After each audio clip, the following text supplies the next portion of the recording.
성경 보겠습니다. 마가복음 1장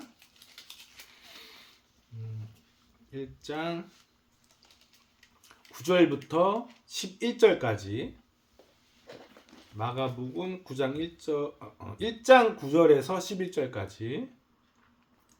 그때 예수께서 갈릴리 나사렛로부터 와서 요단강에서 요한에게 세례를 받으시고 곧 물에서 올라오실때 하늘이 갈라짐과 성령이 비둘기같이 자기에게 내려오심을 보시더니 하늘로서 소리가 나기는 너는 내 사랑하는 아들이라 내가 너를 기뻐하노라 하시니라. 자, 우리가 지난번에는 이제 하나님의 이름이 거룩히 여김을 받으신다. 그러니까 사람에게 거룩히 여김을 받으신다. 어떻게 사람이 하나님의 이름을 거룩히 여기냐? 왜 옛날에 우리 백성들이 임금님을 부를 때 뭐라고 했어요? 전하 뭐 이렇게 불렀잖아요.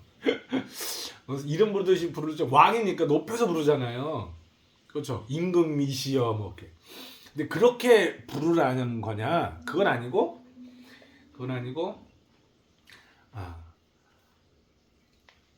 여호와라는 구약의 하나님의 이름은 아버지의 이름이기 때문에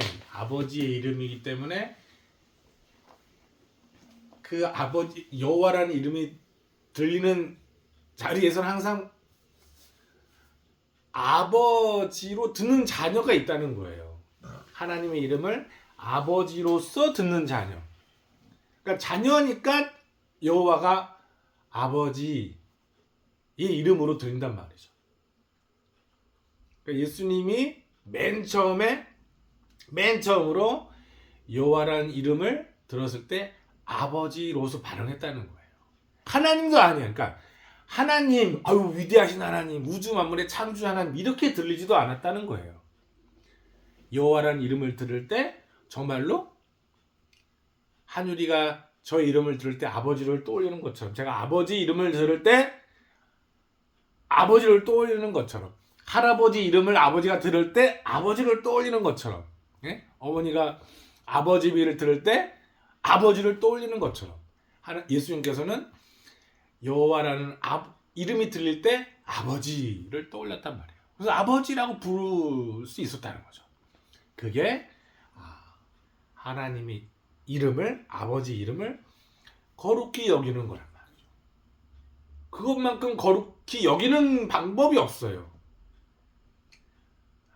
하나님의 이름을 내 아버지구나 라고 듣고 반응을 안 해줘. 아버지라고, 내가 자녀라고, 내가 자식이라고.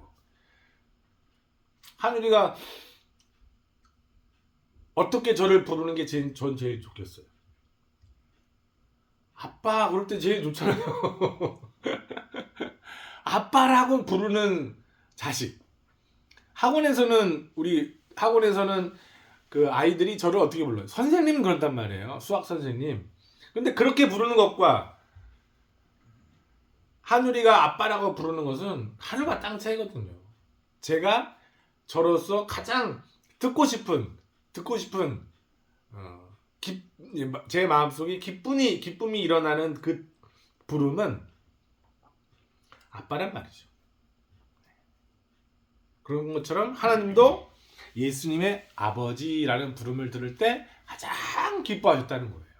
내 자식, 내 자녀.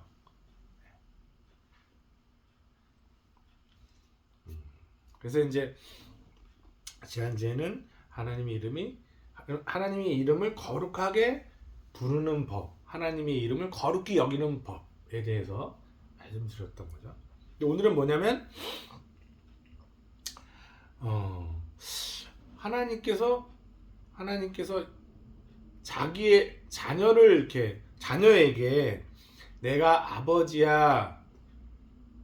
아버지야라고 말씀하시는 그 자리, 예수님 그 세례받고 물에서 올라오실 때 내 아들이야 그러셨거든요. 이 예수가 내 아들이야 그러셨단 말이에요. 내가 기뻐하는 자고 내가 사랑하는 자다 그러셨단 말이에요. 그건 뭐냐? 다르게 말하면 하나님께서 자기를 아버지로 드러낸 자리였다는 거예요. 그러니까 아들과 아버지는 이게 뭐 뗄래야 뗄 수 없는 그런 관계죠. 아들을 불렀으므로 아버지를 부르게 되고 아버지를 불렀으므로 아들을 또 부르게 되는 거죠. 근데 그러니까 세례의 자리는 이렇게 아들과 아버지가 나타나고 드러난 자리란 말이에요. 세례는. 근데 이 세례의 자리에서 굉장히 독특한 사건이 하나 있었어요. 굉장히 독특한. 그게 뭐냐면 그냥 하늘에서 하나님이 그냥 이런 내 아들이야 한 게 아니라 어떤 일이 있었냐면은 그 마가복음 1장 10절에 보면 하늘이 갈라짐과 이 번역이 좀 그런데 원래는 정확하게 뭐냐면 이게 하늘이 죽 찢어진다는 거예요. 이렇게 죽. 이렇게 가위로 싹싹 잘라내는 게 아니라 이렇게 그 천을 이렇게 두 갈래로 찢어버리듯이 하늘이 찢어졌다는 거예요. 하늘이. 이게 참 이상한 건데 그 마치 예수님이 돌아가실 때 성전 휘장이 이렇게 가운데에서 그냥 죽 찢어졌잖아요. 그래서 성소와 지성소가 이렇게 통해 버렸는데 그런 것처럼 성소 휘장이 찢어지는 것처럼 하늘이 찢어졌다. 그 성소 휘장이 찢어진다는 그 그리스 말과 하늘이 갈라진다 할 때 그리스의 말이 같은 말이에요. 찢어진다가 다 똑같은 말이다. 근데 자, 이게 그냥 단지 요때 세례 자리에서만 이렇게 하늘이 찢어진 거냐? 세례 자리에서만 찢어지냐? 그게 아니라는 거예요. 세례 자리에서만 이게 그냥 찢어지고 한 번도 일어나지 않는 일이 아니라 이거는 뭐냐면 하나님께서 아들을 드러내실 때 하나님께서 아들을 드러내시는 자리에서는 항상 찢어지는 현상이 발생한다는 거예요. 찢어짐의 일이 있다는 거예요. 굉장히 중요한 거죠. 이게. 2000년 전 세례받는 그때 그 자리에서만 딱 한 번 일어난 일이 아니라 하늘이 찢어진다는 건 하나님의 아들이 드러나는 그 자리, 하나님의 아버지로서 드러나는 그 자리는 항상 찢어짐의 일이 있다. 이걸 알아야 된단 말이죠. 그러면 그러니까 쉽게 말하면 무슨 말씀을 드리냐면 하늘이 찢어진다는 것과 이 하나님이 아버지로서 나타날 때도 항상 이 사람의 마음이 이렇게 찢어진다는 거예요. 사람의 마음도 찢어진다. 하늘이 찢어진다는 것과 사람의 마음이 찢어지는 것은 같다는 거죠.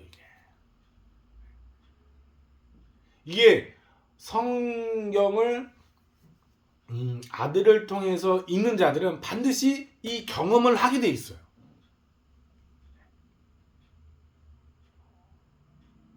이 경험이 구약에서도 신약에서도 항상 일어났거든요.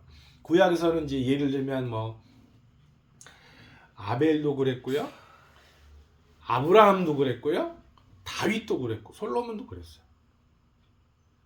아브라함은 언제 마음이 찢어졌을까요? 아브라함이 가나안 땅에 들어와서 살아가면서 결국 일평생 유일하게 얻은 게 뭐예요? 이삭이거든요. 이삭. 하나님이 약속을 해가지고 이삭이 태어났는데 유일하게 오직 아브라함이 소망함으로 바랐던 그 자식 이삭이 있었는데 하나님께서 이삭을 제물로 바쳐라, 번제로 바쳐라 할 때 아브라함의 마음은 찢어졌다는 거죠. 또 다윗이 그 우리아와 바세바의 바세바와 다윗의 간통 사건이 있었잖아요. 그때 원래는 다윗이 죽어야 됐는데 다윗 대신 죽은 아기가 있었어요. 그 죽은 아기가 다윗의 바세바와 다윗 사이에서 처음 낳은 아기였거든요. 그 아기가 대신 죽고 다윗은 죽지 않게 됐거든요. 바로 그러니까 다윗의 아기가 대신 죽으니까 다윗은 살게 됐단 말이에요. 다윗의 아기가 죽고 다윗이 살았는데 다윗의 마음은 어떻겠어요? 찢어지는 거죠. 우리가 진짜로 이걸 잘 알아야 되는데 다윗의 마음은 그때 아니 자식이 죽고 자기가 다시 아빠가 다시 대신 살았는데 자식이 대신 죽고 아빠가 살았는데 아빠가 죽을 일을 겪지 않고 자식이 대신 죽었는데 살았다고 해서 좋아하고 기뻐하고 아멘 할렐루야 할 아버지가 세상에 어디 있겠어요. 자기 자식 자기 때문에 대신 죽었는데 그 자리에서 다윗의 마음은 찢어졌던 거예요.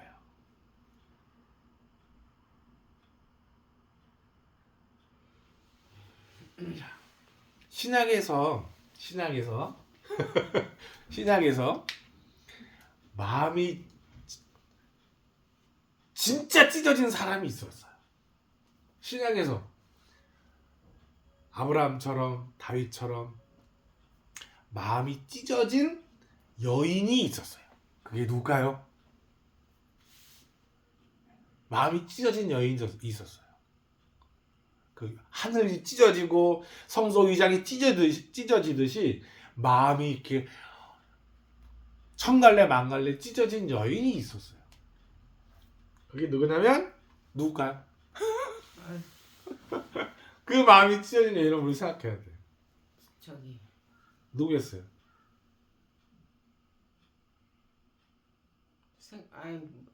이름이 잘 생각이 안 나. 그러니까 구약의 어떤 다윗보다도 아브라함보다도 정말로 마음이 천갈래 만갈래 찢으면서 가슴을 치면서 울부짖던 여인이 하나 있었어요. 그 여인은 바로 예수님의 어머니 마리아예요. 마리아. 왜 그랬겠어요? 아니 자기 아들이 십자가에 못 박혀서 죽어가는 그 모습을 생생하게 봤었단 말이죠. 마리아는.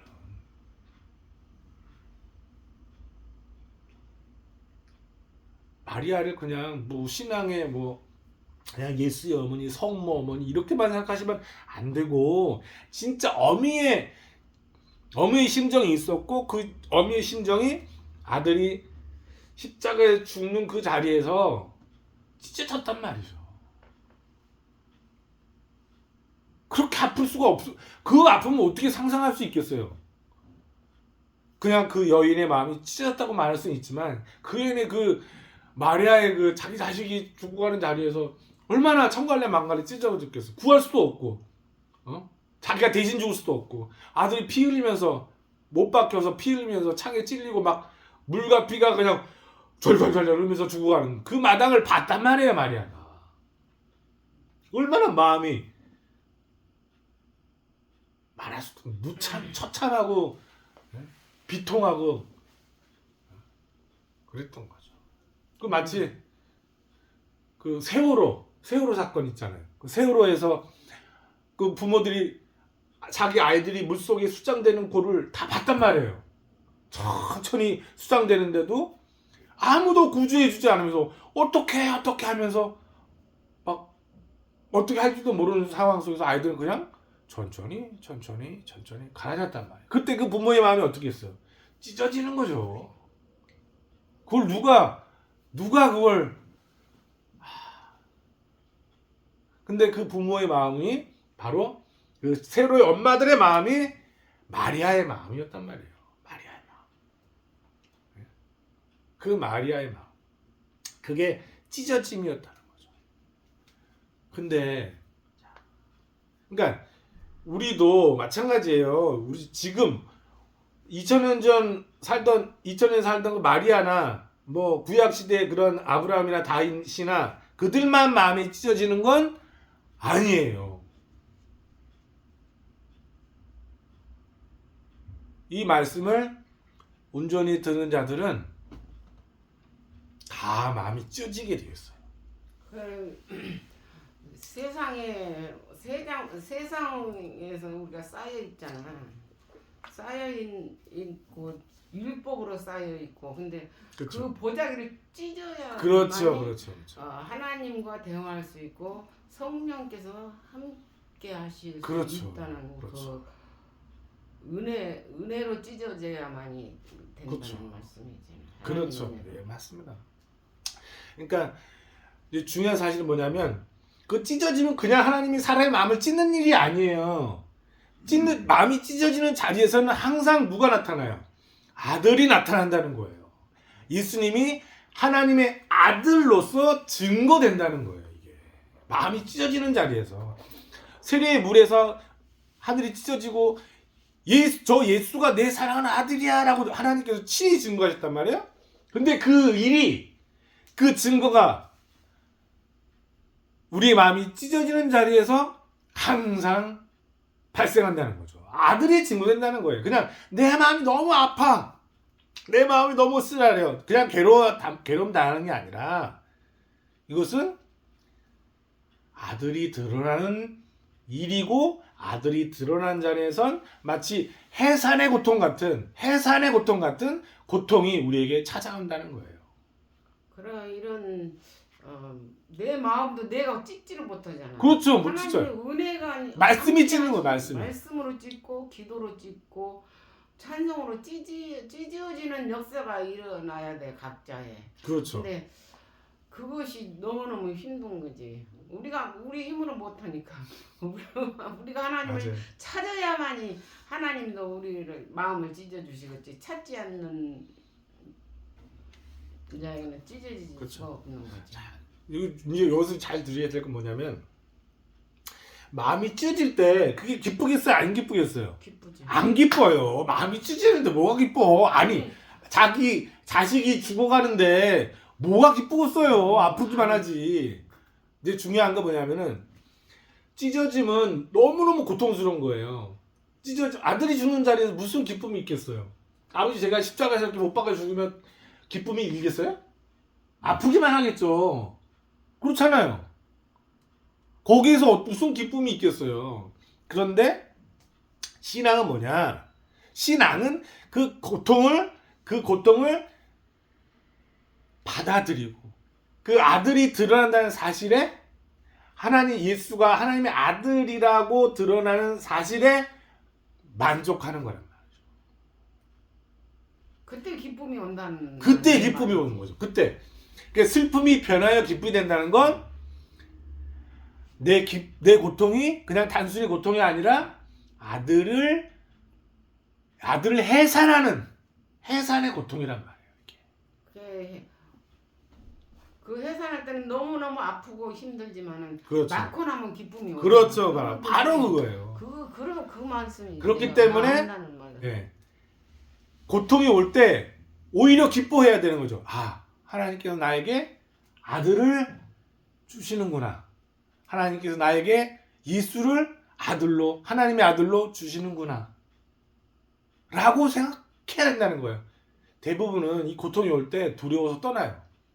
자기가 괴롭고 그러니까 그냥 말씀을 외면해버리게 되는 경우도 많거든요. 근데 그리고 자 보세요. 이 말씀을 듣는 분들은, 저와 함께 말씀을 듣는 분들은 느꼈을지 몰라요. 이렇게 말씀이 쉽지만은 않고 뭔가 찌르는 뭔가가 있을 거예요.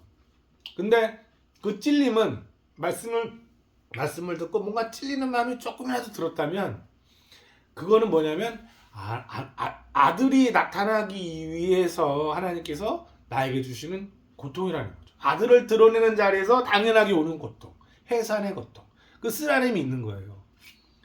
그러니까 말씀을 들을 때 왜 내가 이렇게 조금 힘든 마음이 들지? 라고 하는 것은 뭐냐면, 아들이 나타나는구나 이렇게 생각하셔야 돼요. 아들이 나에게 오시려고 하는구나. 예수가 하나님의 아들로 증거되려고 하시는구나.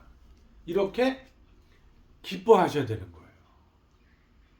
마리아가 예수의 죽음을 어떻게 받아들일 수 있었겠어요? 예수 십자가에서 자기 아들이 피 흘리고 물 흘리고 다 죽어가는 마당에 어떻게 그 마음을 어떻게 영접할 수가 있겠어요? 하지만 마리아는 분명히 믿었어요. 뭐냐? 나의 아들 예수가 나의 아들이 아니라 하나님의 아들로서 나에게 오시는구나. 저 죽어간 아들이 하나님의 아들로서 나에게 다시 오시는구나. 그 마음으로만 그 찢어지는 마음을 용납할 수가 있는 거죠.